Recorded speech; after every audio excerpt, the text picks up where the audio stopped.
Transformez votre vie. Une pensée positive peut changer la donne. Louise Hay. Avant-propos. Si je devais partir pour une île déserte avec un seul livre, je choisirais certainement celui de Louise Hay.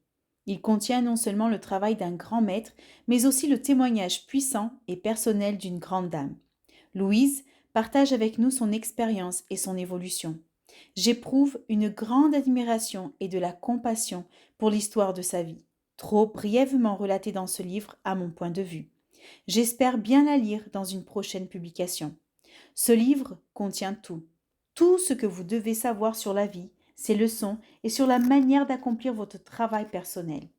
Il comprend également sa liste des schémas mentaux créant nos maladies les plus courantes, qui constituent un guide remarquable et sans doute unique. Un naufragé sur une île déserte trouverait dans cet ouvrage tous les ingrédients de la plénitude. Si vous croisez le chemin de Louise Hay, ne serait-ce que par hasard, vous êtes sur la bonne voie. Ses livres, ses cassettes et ses séminaires sont des cadeaux magnifiques dans un monde en plein désarroi. C'est en soignant les malades du sida que j'ai rencontré Louise, dont j'utilise les techniques de guérison. Tous les malades qui ont écouté sa cassette intitulée « Une approche positive du sida » ont réagi instantanément et l'ont incluse dans leur thérapie quotidienne. L'un d'eux m'a déclaré « Je m'endors tous les soirs avec Louise et je me réveille avec elle tous les matins. J'ai vu mes chers malades du sida accomplir leur transition dans l'harmonie, la paix et la plénitude. Grâce à l'expérience que l'a permise Louise, ils ont trouvé l'amour d'eux-mêmes, le sens du pardon et l'acceptation de la leçon qu'ils ont créée pour eux-mêmes. C'est pourquoi j'aimerais lui exprimer tout mon respect, mon admiration et mon amitié. J'ai eu de la chance de connaître plusieurs grands maîtres, dont certains que je considère comme des saints. Louise est aussi un grand maître, avec une admirable capacité d'écoute. Elle sait partager son amour en toute simplicité, car elle vit pleinement son enseignement, qui repose sur l'exemple. C'est pour moi une grande joie et un bonheur de vous inviter à intégrer ce livre dans votre vie. Vous et lui en valez la peine. Dave Brown. Première partie, introduction. Quelques suggestions à mes lecteurs. Ce livre est conçu sur le schéma d'une consultation, comme si vous étiez l'un de mes clients ou des participants d'un séminaire. Si vous effectuez les exercices dans l'ordre où ils sont présentés, vous vous rendrez compte en arrivant à la dernière page que votre vie a déjà commencé à changer. Je suggère que vous lisiez ce livre une première fois en entier, puis que vous le relisiez plus lentement pour effectuer chaque exercice en profondeur. Accordez-vous le temps nécessaire à chacun d'eux. Si possible, accomplissez votre travail conjointement avec un ami ou un membre de votre famille. Chaque chapitre débute par une affirmation qui correspond à un aspect de votre vie. Consacrez 2 à 3 jours par chapitre. Écrivez et répétez-vous souvent cette affirmation d'introduction pour qu'elle agisse pleinement. Les chapitres se terminent par un texte composé d'idées positives destinées à modifier votre conscience. Lisez-le plusieurs fois par jour. À la fin de cet ouvrage, je relate ma propre histoire pour que vous compreniez que nous pouvons tous évoluer positivement, quels que soient nos antécédents ou les malheurs que nous avons vécus. Enfin, sachez que tout mon amour vous accompagne dans votre travail. Les grandes lignes de ma philosophie. Nous sommes tous entièrement responsables de chacune de nos expériences. Chacune de nos pensées crée notre avenir. Le pouvoir réside toujours dans le présent. Nous souffrons tous de culpabilité et d'un manque d'amour pour nous-mêmes. Nous pensons tous au fond de nous, je ne suis pas assez bien. Ce n'est qu'une pensée et une pensée peut être changée. Le ressentiment, la critique et la culpabilité exercent en nous l'influence la plus négative. Se délivrer du ressentiment vient même à bout du cancer. Si nous nous aimons réellement, tout va bien dans notre vie. Nous devons nous défaire du passé et pardonner à tous. Nous devons apprendre à nous aimer nous-mêmes. L'approbation et l'acceptation de soi sont les clés d'un changement positif dans toutes nos maladies physiques. L'univers infini dans lequel je me trouve est complet et parfait. Quoique ma vie évolue constamment, il n'existe ni début ni fin, mais seulement un cycle éternel de substance et d'expérience. Rien dans la vie n'est statique, car chaque instant se manifeste par sa nouveauté et sa fraîcheur. Je suis un avec la puissance qui m'a créé et m'a donné le pouvoir de créer mes propres expériences. Je me réjouis de savoir que je suis le maître de mon esprit. Chaque instant de la vie est un nouveau départ et nous démarque du passé. Ce moment même est un point de départ pour moi, ici et maintenant. Tout est bien dans le monde qui est le mien. Chapitre 1. Ce que je crois. Les portes de la connaissance et de la sagesse sont toujours ouvertes. La vie est vraiment très simple. Tout ce que nous donnons nous sera rendu. Ce que nous pensons de nous-mêmes deviendra notre réalité. Je suis persuadée que nous sommes tous entièrement responsables de notre vie, du meilleur comme du pire. Chacune de nos pensées pose les jalons de notre avenir. Et toutes nos expériences sont le fruit de nos pensées et sentiments. Nos pensées et nos paroles créent nos expériences. Nous créons nos situations, mais reportons la faute sur d'autres en cas d'insatisfaction. Rien ni personne ne possède le moindre pouvoir sur nous, car nous sommes les seuls à gérer notre pensée. Nous créons nos expériences et notre réalité avec les personnes qu'elle inclut. Si nous parvenons à rendre notre pensée harmonieuse et équilibrée, il en ira de même pour notre vie. Dans laquelle de ces deux phrases vous reconnaissez-vous le plus? Les autres sont contre moi. Je peux toujours compter sur les autres. Chacune de ces pensées donnera naissance à des expériences différentes. Ce que nous pensons de nous-mêmes et de notre vie deviendra notre réalité. L'univers soutient entièrement chacune de nos pensées et croyances. En d'autres termes, notre inconscient accepte tout ce que nous choisissons de croire. Cela signifie que ce que je pense de moi et de ma vie deviendra ma réalité. Et notre choix de pensée est illimité. En partant de ce principe, il devient sensé de choisir. Je peux toujours compter sur les autres plutôt que les autres sont contre moi. La puissance universelle ne nous juge ni ne nous critique jamais. Elle nous accepte toujours selon la valeur que nous donnons. Puis, elle reflète nos croyances dans notre vie. Si je veux croire à la solitude et que personne ne m'aime, c'est ainsi que je vivrai.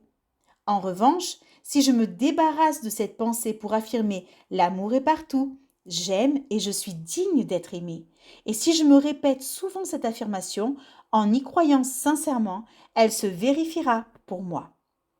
Je rencontrerai des personnes pleines d'amour et celles que je connais déjà en témoigneront davantage.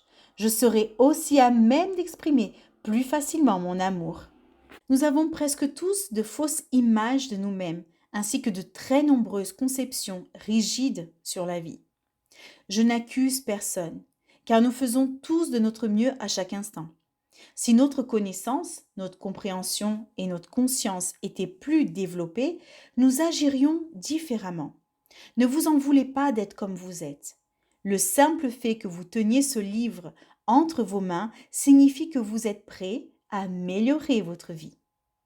Pendant notre enfance, le comportement des adultes qui nous entourent influence notre manière d'appréhender la vie et nous-mêmes.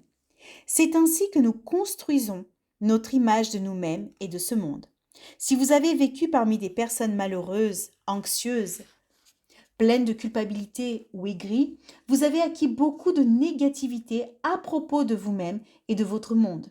Tout ce que je fais est mal, c'est de ma faute. Si je me fâche, c'est que je ne suis pas gentil. Toutes ces croyances ne peuvent engendrer que des frustrations.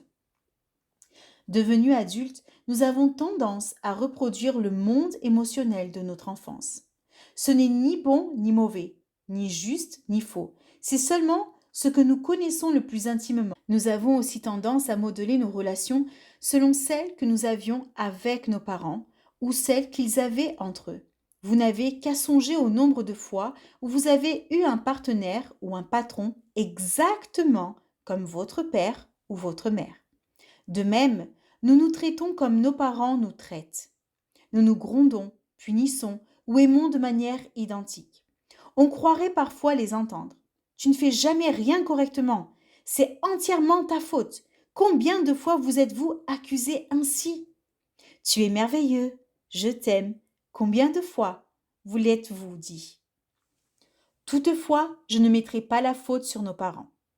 Nous sommes tous victimes de victimes. Nos parents ne pouvaient nous enseigner ce qu'ils ignoraient. Si votre mère et votre père ne savaient pas s'aimer eux-mêmes, comment leur aurait-il été possible de vous apprendre à vous aimer? Ils ont fait de leur mieux avec ce qu'ils avaient appris dans leur enfance. Si vous désirez mieux comprendre vos parents, amenez-les à parler de leur enfance. Si vous les écoutez avec compassion, vous comprendrez d'où viennent leurs peurs et leurs blocages. Ces êtres qui ont tant fait pour vous étaient aussi angoissés que vous l'êtes. Je suis persuadée que nous choisissons nos parents. Chacun d'entre nous décide de s'incarner sur cette planète à un moment et en un lieu précis. Nous avons choisi de venir ici pour poursuivre notre évolution spirituelle. Nous choisissons notre sexe, la couleur de notre peau, notre pays, puis les parents qui correspondent à la structure sur laquelle nous allons travailler dans cette vie. Ensuite, nous les accusons pour la plupart, leur reprochant de nous avoir fait cela. En réalité, nous les avons choisis car ils conviennent parfaitement à notre travail d'évolution. Ces enfants que nous formons nos systèmes de croyances, puis nous progressons dans la vie en créant des expériences correspondent à nos croyances. Vous n'avez qu'à jeter un regard sur votre passé pour constater combien de fois la même expérience s'est répétée. À vrai dire, je pense que vous n'avez cessé de reproduire ces expériences parce qu'elles reflètent l'une de vos croyances sur vous-même. Votre pouvoir se trouve toujours dans le moment présent. Tous les événements que vous avez vécus jusqu'à ce jour sont le résultat des pensées et croyances auxquelles vous vous êtes accrochés par le passé. Ils furent créés par les pensées et mots que vous avez utilisés hier, la semaine dernière, il y a un mois, l'an dernier, ou il y a 10, 20, 30 ou 40 ans, selon votre âge. Cependant, cela est votre passé. Il est maintenant révolu. Ce qui importe aujourd'hui, c'est ce que vous avez choisi de penser, de croire et de dire maintenant. Car ces pensées et ces mots créeront votre avenir. Votre pouvoir réside dans le moment présent et forme les expériences que vous vivez demain, dans une semaine, un mois, une année, etc. Peut-être êtes-vous conscient de votre pensée en cet instant précis. Est-elle négative ou positive? Désirez-vous qu'elle crée votre avenir? Soyez simplement à l'écoute de vous-même et conscient de votre pensée. Nous avons toujours et uniquement affaire à des pensées, et les pensées peuvent être changées. Quel que soit le problème, nos expériences ne sont que les conséquences extérieures de nos pensées. Même la haine de soi n'est que la haine d'une pensée que l'on a à propos de soi. S'il existe en vous la pensée « je suis mauvais », elle engendre un sentiment qui vous habite. Si vous n'avez pas cette pensée, vous n'avez pas non plus le sentiment correspondant. Et les pensées peuvent être changées. Changer la pensée et le sentiment disparaît. Cela nous montre seulement d'où nous tirons la majorité de nos croyances. Mais n'utilisons pas cette information comme excuse pour demeurer dans nos problèmes. Le passé n'a aucun pouvoir sur nous, peu importe à quand remontent nos pensées négatives. Le pouvoir existe dans le moment présent. N'est-ce pas merveilleux d'en prendre conscience? Notre liberté peut commencer dès maintenant. Aussi étonnant que cela paraisse, c'est nous qui choisissons nos pensées. Parfois, une pensée nous obsède à tel point que nous n'avons pas l'impression de l'avoir choisie. Pourtant, à l'origine, nous l'avons choisie. Nous pouvons refuser certaines pensées. Combien de fois vous êtes-vous refusé une pensée positive? Vous pouvez donc aussi refuser des pensées négatives. Il me semble que toutes les personnes que je connais ou avec qui j'ai travaillé souffrent d'un certain degré de culpabilité ou d'un manque d'amour de soi. Plus nous nous détestons et plus nous nous sentons coupables, plus notre vie est difficile. Inversement, plus nous nous estimons et moins nous nous sentons coupables, plus notre vie s'améliore dans tous les domaines. Le sentiment le plus profond qui habite tous ceux avec qui j'ai travaillé est « je ne suis pas assez bien ». Nous y ajoutons souvent « et je n'en fais pas assez » ou « je suis indigne ». Cela vous ressemble-t-il? Pensez-vous souvent que vous n'êtes pas assez bien? Mais pour qui? Et selon quels critères? Si ce sentiment est fortement ancré en vous, comment pouvez-vous créer une vie gaie, prospère, saine et pleine d'amour? Votre croyance subconsciente majeure ne cesse d'y faire obstacle. La rancune, la critique, la culpabilité et la crainte sont les principales causes de nos problèmes. Ces 4 sentiments engendrent nos grands problèmes physiques et existentiels. Au lieu d'accepter la responsabilité de nos expériences, nous la reportons sur les autres. Si nous nous sentions entièrement responsables de notre vie, nous ne reprocherions rien à personne. Tout ce qui nous arrive n'est que le miroir de notre pensée intérieure. Je ne cherche pas à excuser tous les actes des autres, mais ce sont nos croyances qui attirent à nous des personnes malveillantes. Si vous vous surprenez à penser « tout le monde me critique, me laisse tomber, profite de moi, me trompe », il s'agit de votre structure mentale. Il y a en vous des pensées qui attirent des personnes avec ces comportements. Dès l'instant où vous cessez de penser ainsi, elles iront vers quelqu'un d'autre. Vous ne les attirerez plus. Voici comment se manifestent sur le plan physique ces pensées négatives. La rancune trop longtemps contenue rongera votre corps et provoquera la maladie appelée cancer. L'habitude de critiquer cause souvent de l'arthrite. La culpabilité provoque toujours une recherche de la punition qui, elle, crée des douleurs. Lorsqu'un client vient me trouver en se plaignant de douleurs multiples, je sais qu'elles sont le signe d'une profonde culpabilité. La crainte et la tension qu'elle produit peut donner naissance à des affections telles que calvitie, ulcères ou même douleurs aux pieds.